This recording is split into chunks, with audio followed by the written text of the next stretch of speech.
Today I'm going to be giving a speech on one of my favorite all-time country groups, also a gospel group, but I figured that I want to do something a little different because this is something a lot of people probably don't do. So I'm going to be talking about the Oak Ridge Boys, also known as the Oak Ridge Quartet, and talk about their roots and their story. So the Oak Ridge Boys started out back years ago as Wally Flower, who was a big individual in gospel music, as the Georgia Clodhoppers. Wally Flowers, Georgia Clodhoppers. Interesting name, right? The town of Oak Ridge, Tennessee, drew national attention after the atomic bomb was dropped in Hiroshima and in Japan in August of 1945. And Fowler, whose group had been popular in the area since 1943, renamed the group after their hometown after that event. After the name change, they were known as the Oak Ridge Quartet, but they also referred to themselves as Oak Ridge Boys from about the 1950s, early 1950s anyway. Over the next 20 years, more than 30 members have passed through the group, including Lon Deacon Freeman, Calvin Newton, who is a huge name in Christian music, Joe Allred, Cat Freeman, and a teenage Glenn Allred, who was also another big name in gospel music, who played with a group called the Florida Boys for many, many years up until their retirement in 2007. Fowler launched a group called the Oak Ridge Quartet at least 4 times. The 1943 group left Fowler to form the Stone Mountain Quartet right around 1949, roughly. Fowler hired Bob Weber's Statesville, North Carolina-based quartet known as the Calvary Quartet to carry on with the Oaks name and then transfer the ownership to Weber in 1952 to settle a debt. He basically got himself out of a bad situation by selling Weber that group. Fowler continued to book the Weber-owned group at his concert events, and although some of their recordings still included Fowler's name, Calvin Newton was the actual vocalist singing the lead part.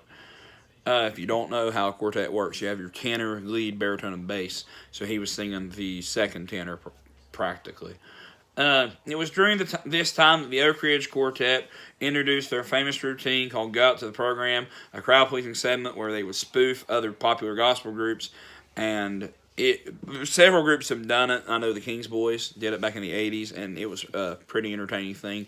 To my knowledge, I've never seen the Oak Ridge Quartet's version, so I might have to YouTube that a little bit later. The Weber-owned quartet would disband in 1956, and within weeks, Fowler reclaimed the group name and launched a third lineup. Smitty Gatlin of the Gatlin Brothers became group manager and lead singer, and Ronnie Page sang baritone with the new 1956 group. Gatlin and the members of the third secured ownership from Fowler in 1958, once again to settle a debt that Fowler had. So that makes 2 times Fowler was going under and was given the rights to that group. Let's see here, where was I?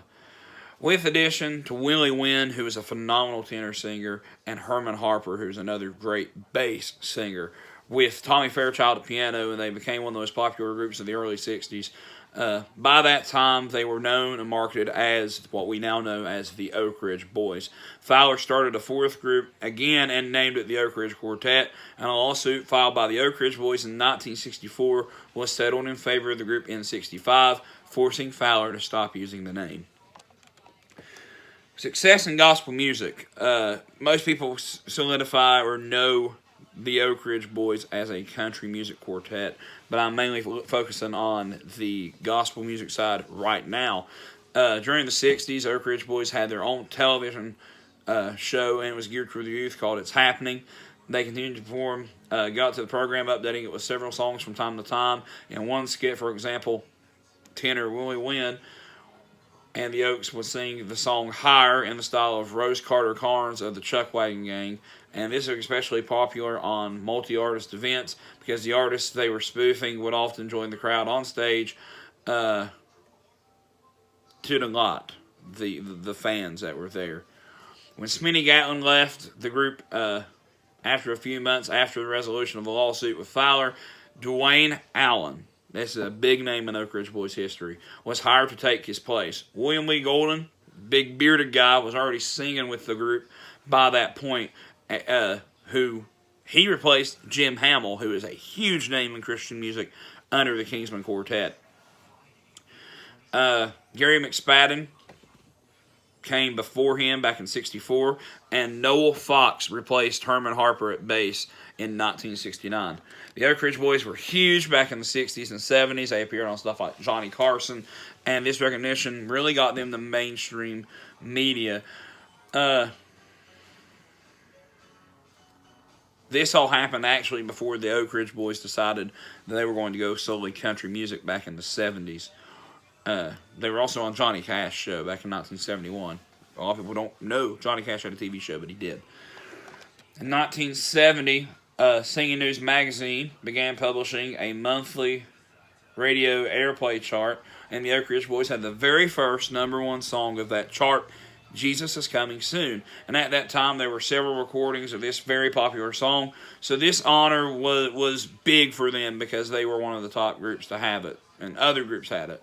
They sang songs like Shelter in the Arms of God, I Know, King Jesus, The Flowers Kiss the Shoes Jesus Wore, and a whole lot of other stuff was really, really popular for them. Baptism by Jesse Taylor, Heaven Bound, really cool songs.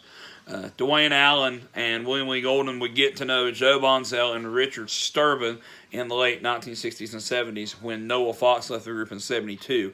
Sturban was hired as a replacement, and Sturban had been singing bass for J.D. Sanders and the Stamps and touring with Elvis Presley.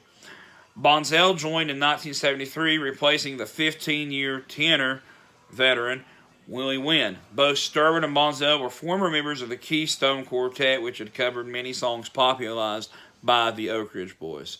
The Oaks would continue to sing gospel music, but increasingly progressing their stage presence and like costumes and suits wise, and it began to worry a lot of promoters in gospel music and many fans as well. 200 people stood and marched out in protest when they performed in Roanoke, Virginia in 1975, an act the Oaks accused the Kingsmen Quartet, another big quartet that was also Jim Hamill, of putting in the motion, but the Kingsmen denied. Former Oaks baritone and Kingsmen member Jim Hamill was particularly outspoken about the Oak Ridge Boys' decision when they were going at the time, referring to them as a nightclub act. Florida Boys manager Les Beasley also went to public to criticize the Oak Ridge Boys, and while praising the image of the Statler brothers, Beasley said that they weren't Oak Ridge tops. The full shift in the secular was complete, and they were booked to open on a tour with Roy Clark, who was a huge name, also on Hee Haw, very talented picker. And we're told that they were just 3 minutes away from making it big in country music. So they were right. In 1977, they released an album called Y'all Come Back to the Saloon, and without a doubt, it made a huge impact on them. So you have the 70s and 80s come around for them, or the late 70s and 80s. Songs like Elvira, Bobby Sue, Thank God for Kids, Fancy Free. So many huge songs will come at this time. Calling Baton Rouge before then. And it was just huge for them. So the first 30 years of the Oak Ridge Quartet and Oak Ridge Boys saw a lot of singers come and go. But once Joe Bonzell joined, the group was stabilized. They were set on what direction they were going to go. Baritone, William Lee Golden, he left after a 22-year tenure in 1987. Bonzell would later write, I'm sorry that we ever stretched our brotherhood and friendship to a breaking point from 1985 through 1987. Rhythm guitar player and backup vocalist Steve Saunders took Golden's place, and the group continued with success in the country charts for the next few years. Sanders left the group suddenly in November of 1995, and Dee Allen, Dwayne's son, and former Exile singer Paul Martin temporarily filled through New Year's Eve, when William Lee Golden would resume the baritone role. And according to Bonzell's account, the Maryville, Indiana crowd stood and applauded for 10 minutes when they realized that William Lee Golden had returned. So now my favorite part of the Oak Ridge Boys history.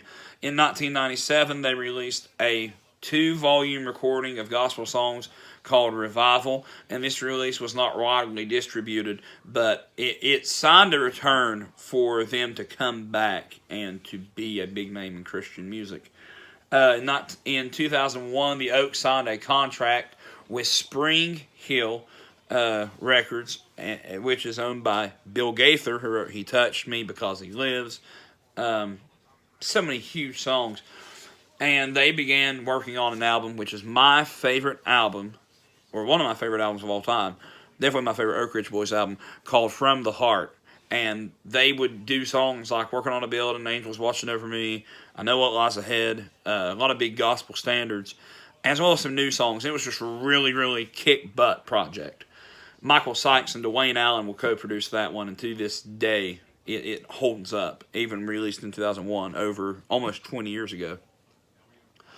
Around this time, the group was featured on a lot of Gaither videos. They also established a daily show at the Garden Palace, or the Grand Palace, my bad, in Branson, Missouri, where they appear for several months each year.